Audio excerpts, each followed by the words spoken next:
எல்லாரும் என்ன இன்ஜினியரிங் முடிச்சுட்டு அப்புறம் எம்பிஏவும் முடிச்சுட்டு எப்படிங்க ஆஸ்ட்ராலஜி ஃபீல்டுக்குள்ளார வந்தீங்க அப்படின்னு ஒரு கேள்வி கேட்குறாங்க. அதுக்கு ஒரே பதில் தான், astrology is completely scientific subject. ஆனா இத்தனை வருஷமா நமக்கு பார்த்த ஜோசியர்கள் எல்லாமே வந்து ஒரு ரிலீஜியஸ் ஆஸ்பெக்டாவே பார்த்ததுனால அதோட சயின்டிஃபிக்னஸ் நிறைய பேருக்கு தெரியவில்லை.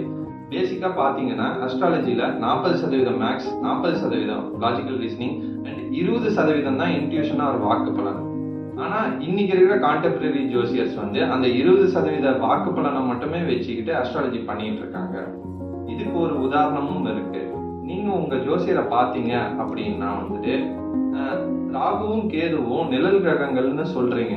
அது எப்படி நிழல் கிரகத்தை என்னோட ஜாதகத்துல பிளாட் பண்ணீங்க, அது ஏன் எப்பயுமே ஆப்போசிட்டாவே இருக்கு அப்படின்னு ஒரு கேள்வி கேளுங்க.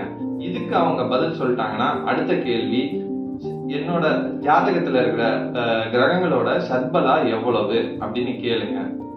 இந்த ரெண்டுக்குமே அவங்க பதில் சொல்லிட்டா அவங்க வந்து சயின்டிபிக்கா பாக்குறாங்கன்னு அர்த்தம்.